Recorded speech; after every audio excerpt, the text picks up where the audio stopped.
I am be doing a cross-country flight in the Phenom 300, and we're starting in Aspen, Colorado, which is right here, and we're going to be going to Air Force Academy, which is right here.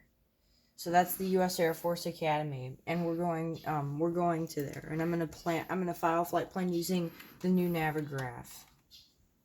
So we're gonna go into the cockpit, and we're gonna start the startup procedure. So we're gonna turn on the generators, battery, and then you're gonna turn on the flight management system.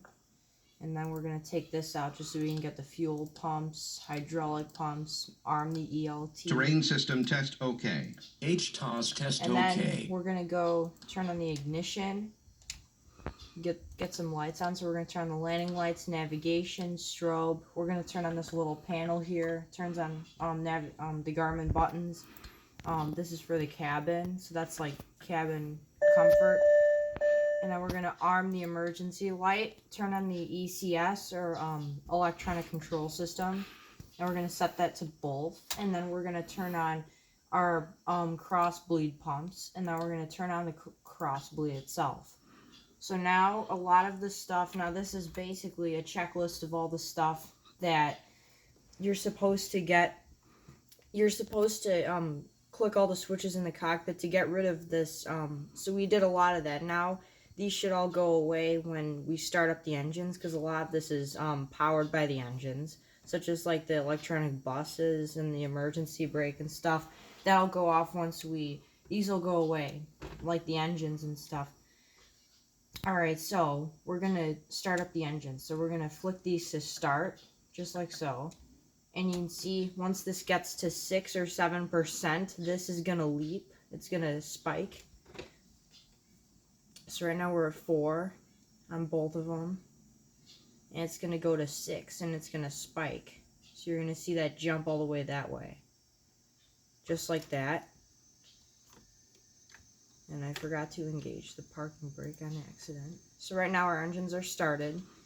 And you can see it wants to go forward a little. That's a good sign. And there it goes. Now our engines are on because these are running and we can hear them in the back, which means they're on and they're not going to go off. So the first thing you're going to do for the Navigraph is you're going to go to Procedure. So you're going to click this little button here. You're going to go to Procedure. And then you're going to use the flight management system. Now, the nice thing about Current Auto is when they make their aircraft, it highlights. So if you go on this, it highlights all the buttons. Because this is a dual G1000, it has 2 of these for the pilot and co-pilot, if you have 2 pilots flying for this plane, but it is certified for 1 pilot to fly it without a co-pilot. But so this highlights here, so we're going to scroll with the inner knob to select approach, and then you're going to click enter to verify that's who you want. So this is our Navigraph. That opens up the Navigraph. And you can see these are all the little intersections. These triangles are intersections. And you can click on all of those to plan out your route and stuff like that. So we're going to go here. We're going to scroll or click on this. Yeah, you're going to scroll onto here. So click, scroll, and now it gives you that opportunity to type. So then you're going to use the keyboard. Some airplanes you're going to have to use that flight management system to scroll to select letters. And in this case, this jet gives you a whole keypad to type in any individual number. So you're going to click K, and then it gives you suggestions. A, FF for Air Force Academy. And then you're going to hit enter, and it gives us that right there. So it tells you all the information. It's a towered airport because it's blue, and then it gives you the name, gives you the location, and then we're gonna hit enter, and it gives you approach options. So you could, it's not, if you really want to, you can select this. In this case, I'm not going to. So you're just gonna hit enter on this, enter, and then you're going to scroll with the big knob to select to activate, and then you're going to hit enter. And then it sets that up, and now your compass, this little deviation bar here, let me click out of that. This deviation bar will show you your direction. So it gives you your exact course heading. CRS is an abbreviation for course. And our runway is 33, which means our compass is set for 330. And everything else looks good. So right now we're going to take off. So the first thing we're going to do for takeoff is we're going to tap in some flaps, which is this lever right here. I also have it integrated into my HOTAS. So I'm going to tap in the flaps, and we're going to give it only one notch because it's a jet, and this is a little bit of a longer runway for the airplane I'm flying. If you're flying, I recommend if you're flying a larger airplane like the Dassault Falcon 50 EX, maybe give it 2 notches of flaps because it has a little bit longer of a takeoff roll and it gets off at a higher airspeed. But this thing can take off at 110 knots and fly at 90 knots, so it'll get off relatively quickly, and it has a climb rate of 4,000 feet per minute at cruising speed. So in this case, we don't need that many flaps. And also, one thing I forgot to mention, it tells you right here your bearing, which is your heading. Right now, that's what this bug is set to, is 000, and then it's telling you where you're going to, KAFF for the Air Force Academy, and your distance in nautical miles. So the first thing we're going to do is we're going to contact the tower. So we're going to open up this window. We're going to tune to Aspen ground. And if you really want to, you can use the nav and comm, or you could just click on it and it'll give that to you right away. But I'm going to use the knobs. So we're going to scroll to this. We're going to click to 121.9. And in real life, you would use a chart supplement, which is the book that tells you, like if you flip to the page Aspen, Colorado for this airport, it'll give you that. But in this case, we don't have one, so we're just going to use that as a reference. So we're going to scroll. This little knob controls your, I think it was something, and then the smaller values, and the larger knob controls the larger values. So we're going to scroll to 1.1, and that's good. And then we want 900, which is what we want. And then we're going to switch that over to our frequency. And this is now our standby frequency. See how that works? So when you type that in and then you hit this button, this is the frequency that you're now using. And that's your standby. So we're going to tune the ATIS on 12.4. So we're going to switch this 120.4. So we're going to scroll this back, the larger value, 1, 2, 3, 4, and then we're going to scroll this to 0.4, just like so. Alright, just like that. Oops, went a little over. Perfect. And then we're going to switch again. So now it's going to tell us the ATIS. Airport information, Kilo 1730, Zulu, wind, calm, visibility greater than 20 miles, sky condition, no clouds below 20,000, temperature 0, dew point -10, altimeter 2992, visual, runway 33, landing and departing runway 33, VFR aircraft same direction of flight, all aircraft read back all short instructions, advise controller on initial contact you have. Alright, so I just got off of it. It says you have Kilo. So basically it's saying Aspen information Kilo. Kilo is just saying, you say that in your first message with the tower, just to confirm with them that you've read the ATIS. You've listened to it. And it says Aspen airport information. That's just basically saying that's who you are. 1730, I think that might be a code or something, like a squawk code, maybe something else. Wind calm, so relatively no wind, or maybe very low wind. Visibility greater than 20 miles, sky conditions, no clouds below 20,000. So basically that tells us the cloud ceiling's way up there, and you can see these clouds are probably at maybe 25 to 30 to 40,000 feet, somewhere in between there. Temperature 0, dew point 10, altimeter 2992. And as you can see, we already have our barometric pressure, which is 2992, set into here. and visual runway 33 in use, which we're sitting on right now. VFR, which is visual flight rules, so that's what we're operating in right now. Aircraft say direction of flight. All aircraft read back and hold short instructions, which is basically saying when they say hold short runway 33 if you're taking off, which we're already sitting on it.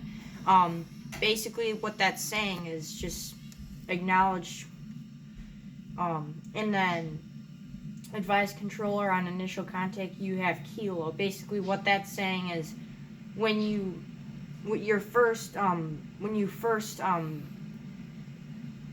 talk to us, say with kilo, meaning you've read the ATIS. So now we're on this, and this is our standby frequency. So now we're gonna ask to depart straight out because we're gonna be departing east. So we can click this right here. Aspen ground, Embraer, November 850, Hotel Papa with Lima. Request taxi to the active east departure. Embraer, November 850, Hotel Papa, taxi to and hold short of runway 33 using taxiway, runway 15, contact tower on 118.85 when ready. So we're gonna acknowledge them. Basically, Embraer, taxi and hold short of runway 33, stuff like that. Taxi, hold short, runway 33 using taxiway, runway 15, Embraer, Sierra, Hotel Papa. And we're already on there, so basically we don't really need to hold short because the simulator when I set up this flight kind of brought me onto the runway. So now we're gonna tune the tower. So again, we're gonna go. Now this is our ATIS frequency, so we're gonna switch over because we don't need this frequency, and we can tune off of it. So it's going off again, just because when you tune right onto it,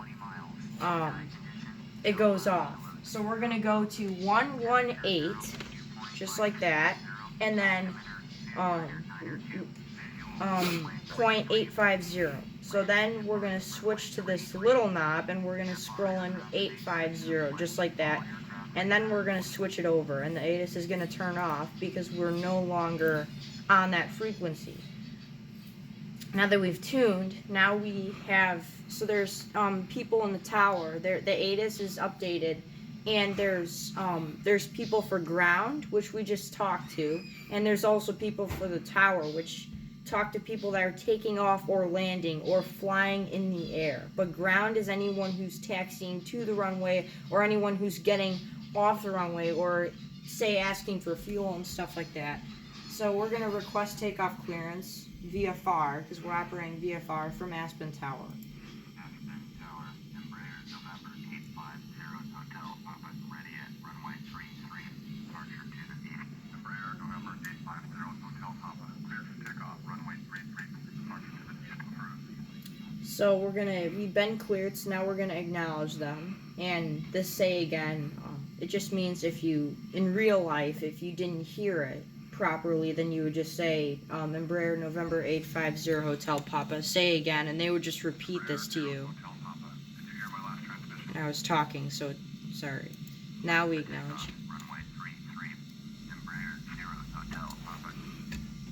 Alright, so, and then we can also set our altitude. So we're just going to do this really quickly since we're running low on time and we just acknowledged takeoff. So we're going to set our altitude bug, which is this here, and we could say we're going to be flying east, which means odd northeast. We're going to be flying at an odd 500. And actually, since we're going to be flying above 10,000 feet because it's a jet and it's a longer flight, and we're in Colorado, which means there's a lot of mountains, we could go above 10,000 and we would just be able to go. In that case, we don't need to worry about 500s because we're flying above 10,000 feet. So 500s are basically out of this flight right now. So we could fly at 13,000 feet. That sounds pretty good. This heading is at 098. So we could set our now this bug, the blue bug, is set for our autopilot. So we can move this. And the nice thing is they say here when you hover over it, you could right click for 1 or 10. So it's nice because you don't have to scroll and scroll like this, and it just real slow process. You could just right click and get you there real quickly. And we're right about there, and then right click again, and then it just gives you It's more precise because it goes by ones. So now we're there, and we're gonna turn on the flight director just like that, and it tells us pitch and roll, which is our heading is like our roll, and pitch is like our altitude. So, I mean, it is. So now that we're ready for takeoff, we have the flaps, landing gear's good, trim is neutralized. I think everything checks out. So now we're gonna take off. So I'm gonna zoom in a little bit just so you guys can read my panel. Right there. So we're gonna disengage the parking brake, flaps are in, and we're just gonna give it a little bit of power until it reaches 50, and then you give it full. That's how I operate some of the jets. It's a thing. You don't have to. You could just give it full, but it just kind of, these are jets, so it takes a moment to spool up. So it's just good for the engines. And we're at 60 knots, so that's 70 knots. V1. That means we can. All right. So V2 is coming up. Rotate. Alright, a little bit of a rough takeoff. V2, positive rate gear up, flaps up, and we're going to turn to our desired heading. And we're also going to get to our altitude that we picked, which is 13,000 feet. Now V1, what that means is that you're at an airspeed and a certain distance on the runway where you can, where if something goes wrong, you can still slow down. And so now they're basically saying, we don't have to acknowledge them, they're just letting us know you've now left our airspace, which is this blue ring right here, which is, I'm assuming, Class G airspace, Class Golf maybe, but basically they're saying you're leaving my airspace, I know you're not in the pattern, so you can, I'm allowing you to change a frequency to talk to someone else, because you're not flying in basically my boundaries anymore. So that's good. So now we can erase this and just kind of maintain our altitude and heading. And a nice thing to do is set the autopilot. Now, it's not cheating. A lot of people think it makes it easier and it's not as safe. It's actually way safer, because if we set the autopilot, what it allows us to do as pilots is flying these big jets, there's a lot to worry about. Your airspeed, your altitude, your heading, and there's so much that goes into it. But if you just use the autopilot, it eliminates a lot of the work, such as flying. Whoa, the autopilot's making me nose down here. I'm going to disengage it real quick, just so we can get back. And now we're going to turn on vertical speed, and we're just going to climb to 13,000 feet. Let's say at a rate, autopilot, vertical speed, and we can go here. 500 feet, well, that's turbulence. And we're going to also turn on the heading hold, which is going to hold this, and we're going to select altitude hold after, this is climbing and it gets to 13,000. We actually have some mountains there, so we could increase this to, let's go 17,000 feet. And we're just going to keep an eye on it. And now we have the autopilot set, so it allows us to kind of look around and look out for traffic, and it allows us to monitor our radios, where we're going. So instead of worrying about this and our altitude, heading, and whatever, it allows us to focus on, it simplifies the workload, basically. Now back to what I was saying about V1 and V2. V1, when you say that, what it means is I'm to a certain point on the runway where if something goes wrong, I can still stop on the runway and get off of it. V2 means I'm at a point where I can't. So in between, you say V1, that's a point where your airspeed is in takeoff range, I guess you could say. Yeah, I know, I'm good on the mountains. And actually there's a regulation, you should stay a certain altitude above the mountains, but I think we're okay here. So we're going to increase the ascent rate just to save us. And see the flight director goes up. and now we're good. But V2 is to a point where you can't recover at all. So, and sometimes depending on the airplane, the runway, you could say rotate, which means pull back. I don't know what that was. Rotate, you can say it in between V2 and V1 or after V2, depending on how long your runway is, depending on the aircraft. And just looking out for traffic again, so it looks like that guy is pretty high up. We don't need to worry about him. And it looks like we're actually doing really good here. So, looks like we're coming up on 17,000 feet. And it looks like we actually could level out at 16,000 feet. So you can see the flight director knows after I tap it in, and it's going to slow the descent rate to this. And then now it realizes, oh, we're too low, we're going to go back up this way. And it'll just keep narrowing it down to little bits until we get to where it's straight and level flight to 16,000. In this case, we have some mountains here, so we might want to actually go up again, just like that. And then we could also turn this, go up a little bit. That's our vertical speed, which is this little dial here that's controlling right here, and it also tells you there. Alright, so it looks like we can click onto here, and it tells us we're on our course. And you can see we deviated just a little bit, because that bar, it's very hard to tell, but it's not perfect. Oh, I guess it's perfectly straight. That's always going to be parallel. But if you're too far over this way, then that course bar, this centerpiece, is going to be over to the right. I'm sorry. Yeah, if you're too far to the left, it's going to be over, I think, to the right. Yeah, to the right, and then vice versa. And that's how you tell with the G1000 and also other compasses if you're going the right direction. If you're on your flight, on the flight plan. So we're dead reckoning, which means we're staying on a certain heading, which is 098, and we're flying straight to the Air Force Academy. Alright, so we flew for a while the video was paused. So we paused the video, and now we unpaused it, and you can see that KAFF, which is now, instead of 98 point something, we're at 12.7. Because we're basically over it, and we're at 24,000 feet. I'm actually going to set this, so as you can see, we're decreasing power, so I'm going to pull the power a little bit more. And these magenta lines actually tell us what our airspeed and altitude and whatnot is going to be in 7 seconds. So if I, for example, let's go altitude, we can select this to, let's go to 12,000, just because we're descending and we're getting to our airport. And the wind was also heading in the general direction,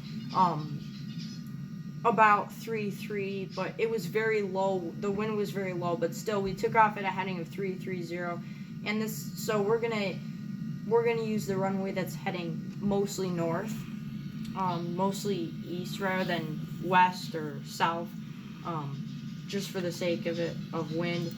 Forgot to turn those on. So this is our airport here again, and we could set our heading, and this is telling us that we've deviated a little bit. I don't know why that course bar is not deviating. It's just not, I guess. So we're going to select our heading. We're just going to go back this way. I guess we could go about 210. So we're going to click this. And see, the autopilot's doing the work for me. So while this is happening, we can look around here just for traffic. In this case, we're just going to focus on this here. And again, this is telling us what are these purple lines. So in 7 seconds, we'll be here. 1, 2, 3, 4, 5, 6, 7. So those just give you an idea. They estimate what you're going to be at in a certain amount of time, 7 seconds. So we're also going to start descending. So I'm pulling the power. We're at 161 knots, which you want to be at a low airspeed. So, and just a pointer, whenever you're decreasing airspeed, whenever you want to descend from 20,000 feet or higher, maybe 15,000 feet or higher, a good thing to do is to set yourself at 160 to 140 knots and then pull the power, because when you're descending from that high altitude, what that's doing is when you're descending, you're going to pick up speed. So pulling the power, you're not descending at 350 knots increasing or whatever. So we're also going to turn on the vertical speed, and you can see the plane's pitching up to maintain that altitude because we're slowing down. So we're going to turn this on here, and we're going to descend. So we're going to scroll downwards, and we can go 1,000 feet, minus 1,000 feet per minute, and it's going to 12,000. We could actually go a little bit faster. Let's go 1,000, let's go 2,000 feet per minute descending. And engines again, just looking over stuff as we're flying just to make sure nothing's wrong. Everything seems to be in the green. The nice thing about the Garmin G1000 is if something's in the red or the yellow, what happens is anything that's green will turn. If you're going from green to yellow, anything that's green will turn yellow. If anything is in the yellow and going to red, it'll turn red. And then if it's in the red, I think it starts flashing, or the entire gauge turns red, except for parts of it where, like this gray might just stay gray.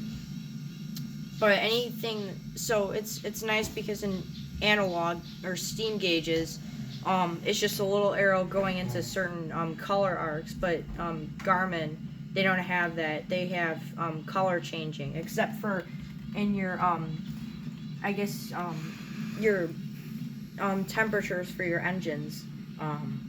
This here, you have little bugs that just give you the basic idea of where that stuff is gonna occur.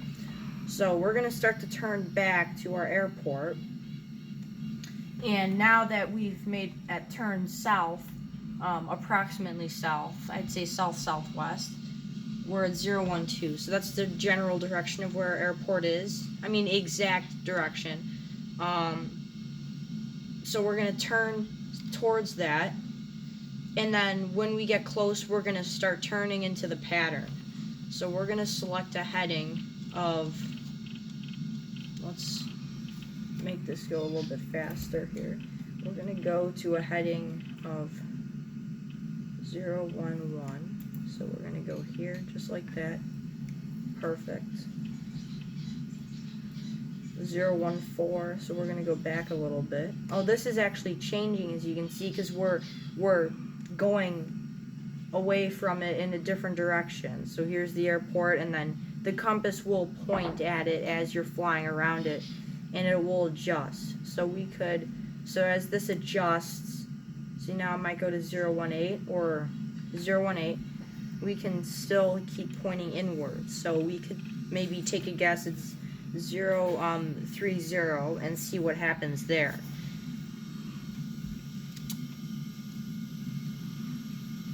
And you could look for the airport too as you're flying to it. So this might be it right here. No, that's Denver, and you can see on the map here. So it might be behind one of those clouds. It might be right there. So, and we're also descending at a pretty good rate, and we're also at a low airspeed, which means our glide slope towards the airport is pretty good. So we're also gonna, we could actually lower the airplane a little bit quicker. Whoops. We can lower the plane a little bit quicker. So we're gonna go to maybe, and it tells, and just so you know, this is the spot where it tells you how many feet per minute you're decreasing on that for your vertical speed. And this means your heading hold is engaged, and when you're decreasing to the altitude you want, which is 12,000, it's going to tell you how many feet per minute you're going to your altitude. This is the altitude you're going to, and it'll just say ALT. No, when you reach your altitude, it'll just say ALT, and then your altitude up here for autopilot. But right now we're not to it yet, so this is what it's displaying. And then we could decrease to 3,000 feet. And again, this is the mountain, so you're gonna hit a little bit of turbulence here and there. And so we're doing pretty good right now. Now we can look out for the airport. And we could also tune to nearest airport list and U.S. Air Force Academy. So we're going to go to here, and it's going to tell us the tower 121.25. And I've already showed you guys how to do this. Let's do it again. We're going to go to, we don't need either of these anymore.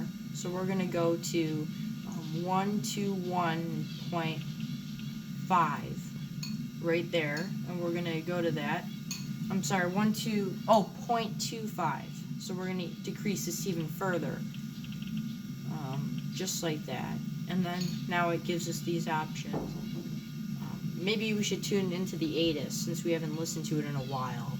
So we're going to go, we could put this as a standby. So, whoops, hit the rudder a little. Right there, standby. And this ATIS 134.1. So we're going to decrease this to 0.1, which is right here, 0.1.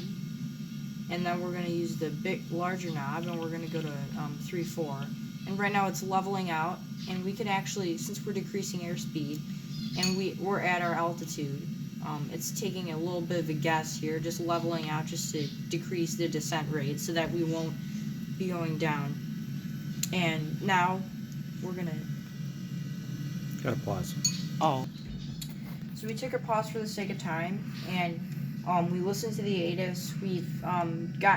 We're approved to go into the airspace of Air Force Academy, and it's right here. This is the Air Force Academy. It's kind of blocked by, here it is. So we're going to be landing there, and we're entering the traffic pattern in a teardrop shape.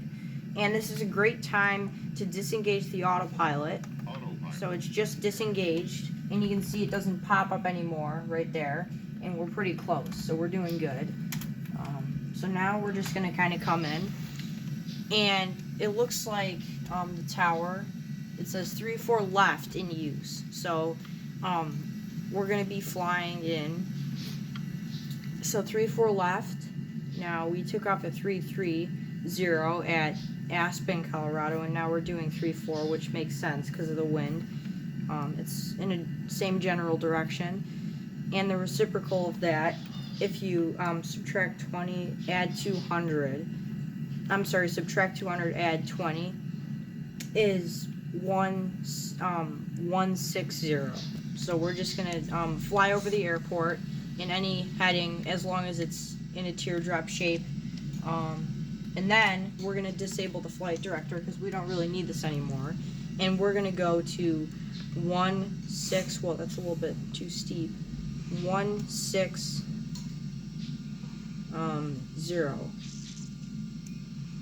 And we're going to keep descending. So we're actually just going to pitch the nose down a little bit. And keep an eye on the